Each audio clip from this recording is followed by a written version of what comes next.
If you believe you're out of time and are struggling to make high quality content that helps you grow on social media, then this is the video for you. Because trust me, I've been there growing my own following across multiple different channels, and I've learned a few tips and tricks along the way. So with that, let's jump on into it. Welcome to today's video. We are back on the channel. If you're new here, my name is Brock Wonder. I am a social media content strategist and creator. And on this channel, we talk about all the things that can help us live a more creative life. And in today's video, we are going to be talking about how to make more content in less time at the quality that maximizes results based on the community that you actually want to participate in. And if you've been following me both on Brock Wonder or the Wondercast, you'll know I've interviewed a few different content creators, all learning about their stories, careers, and struggles that they've had when they're trying to grow on social media and also build a successful business offline. And so I wanted this video to really kick off diving into the issues that we talked about on the podcast and give you more tactical and actionable advice. Meaning that the first thing we need to talk about then is tip one, which is keep your content short. Unless you're explicitly building a YouTube channel and you're an influencer looking to establish a strong connection with your audience, the best thing that you can do is to post short form content as short as possible. And that's because shorter videos have a higher likelihood of having an increased retention rate up against longer videos. An engaging long form video is extremely difficult to make. And that's why you've probably seen a ton of videos on Instagram lately that say, read it in the caption or more information in the caption. And well, this is not done by mistake, because as someone watches a very short video and is reading the information in the caption, the video continues to play in the background as the person's consuming the information, meaning that that video racks up plays and more time that's being spent actually watching the video in the first place. So the shorter a video is, the more plays that it ends up getting, and the better a video is for the platform. And this is because the social media platforms favor engagement. Social media algorithms generally prioritize content that keeps people on their platforms for longer. And because of the engagement tactics that you can deploy with a shorter video, they're more likely to be completely consumed until the end and then reloop, signaling to the platform that they are in fact an engaging piece of content, which will in turn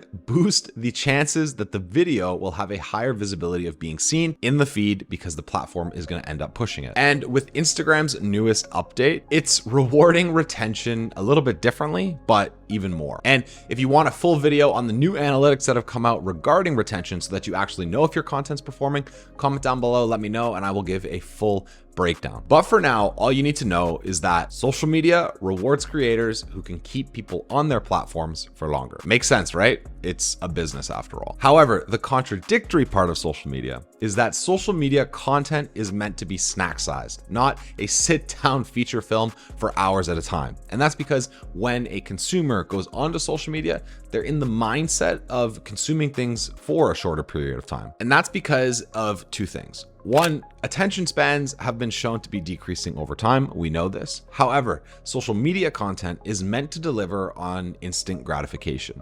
If you're struggling to find a restaurant recommendation or maybe need a quick tips and tricks video to help you out with something, hopping on social media and searching up that topic is probably the best way to find your answers. So the quicker that you can provide the value that a person is seeking, the better your video is going to perform because it in fact engaged that person. They'll like, they'll comment, they'll share, and they'll perform everything that signals to the algorithm that this is actually a good piece of creative. For example, think about a restaurant feature page that highlights local activities that you can do around your city. If you're struggling with date ideas or activities with your family, or maybe a night out with your friends, hopping on one of these pages, finding something to do, and then sharing it with your group of friends is the best way to go about getting answers quickly. And these pages know it. It's why they're so successful. And it's about designing your page to essentially achieve the same thing based on the niche that you're participating in. Bringing us to tip two. How then will you present the information? You have to know what is your content format. Truly, this is the most important tip that I can give a content creator today. You need to find what content format works for you.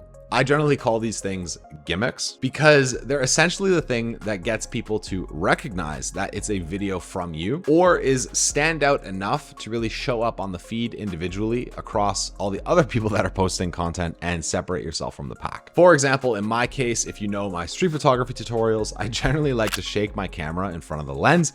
This has been copied a bunch of times, but I can assure you I was posting on TikTok back in 2019 when I started this. I was one of the first people to do it, and that was my gimmick for providing photography tutorials in the beginning. And then my tutorial would follow, and this became my content format. It is a replicable way to package up information you want to share with your audience that your audience will then come to know you for. And this saves you a ton of time. Instead of reinventing video ideas and thinking about new ways to present information, you simply create a content format that works for you by growing followers, viewership, and of course, engagement rates, and then replicating that over time. There are literally hundreds of content formats that you can take advantage of. And my honest opinion is that if you are struggling to find a content format that you want to replicate, hop on your Explore page and make a list of the top most engaging content formats for you and figure out what elements of it you can replicate in your own content creation process. And my biggest recommendation with that then is to pick 3 to 4 content formats once you've mastered one. This way you can differentiate the types of videos that you're sharing with your audience and they won't lose interest in what it is you're actually sharing. If you pick the same content format over and over and over again, I can guarantee you your audience is only going to be around for a little while, no matter how viral it actually might be. Tip 3 then is to find ways to repurpose your content. And I mean, this is kind of like best practices at this point. I'm not even sure it's that much of a hack because Gary Vee came up with this literally a decade ago at this point, and it's called having a pillar piece of content that you can then pull micro pieces of content for. And what this saves you from doing is essentially reinventing a new piece of content 7 days of the week and just making one big pillar piece of content that you can pull 7 concepts from. This is going to save you tons of time and will add a little bit more of a natural flow into what it is you're actually sharing with your community. The most popular way of doing this is creating a YouTube channel that has a distinct series that you release on a weekly basis and then dividing those videos into individual segments that you know you'll release as shorts later on. But you can take ideas from your podcast, maybe it's topics that you talked about in the pod, pulling those ideas out, releasing them as reels. The other thing you can do is once you've started posting enough, you'll eventually find what content is the highest performing. Once you have those, you can repost those pieces sporadically in order to maximize the amount of engagement that you can get from them. For example, this is a video that I shot in 2021 of the CN Tower reflecting in glass at TD Towers in Toronto. This video originally got 1.1 million views, but I went on to post it 3 more times across both TikTok and Instagram. And between all of the videos, it got closer to 3 million views because I wasn't afraid to repost a piece of content as my audience grew. The value in this is that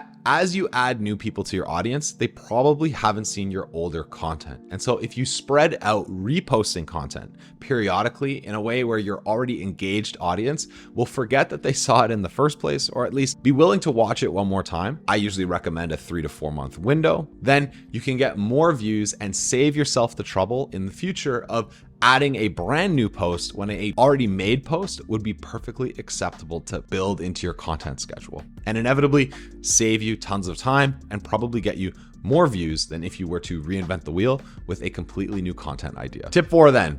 Are you going to use a phone or a camera to film your content? 1000%. A phone is the fastest way that you're going to be able to create content repeatedly over a camera. But that doesn't mean that using a camera doesn't have its place. And most importantly, that you can't get fast with using a camera, because both have their pros and cons when you want to use them and for what you're going to use them for. The thing you need to establish then is what I call your look. And this is essentially what your following is going to come to know you for. This will set the standard for your content and will help your videos circulate even better, because the entertainment piece that comes with enhanced visuals, or the entertainment piece that comes from having poor visuals but just an entertaining video, is up to you to decide, because it will inevitably attract different audiences. For example, we can pick a filmmaker, OMG Adrian, who runs a production company and creates unbelievably beautiful videos with useful tips and tricks. Alternatively, if we look at a comedian who is pretty run and gun with a mic and a phone camera,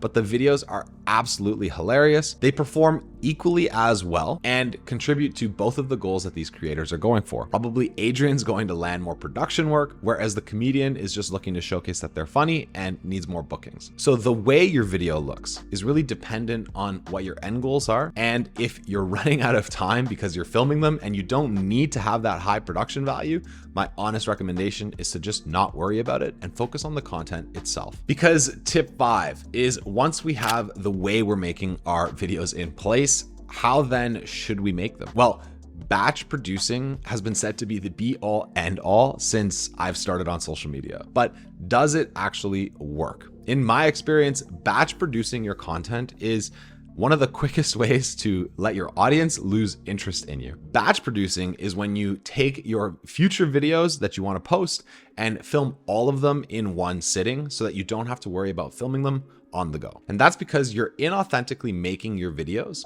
as they're disjointed from the life that you're living. Let me explain. Let's assume you're somebody that provides useful tips and tricks, and you're a fitness content creator that provides talking head content.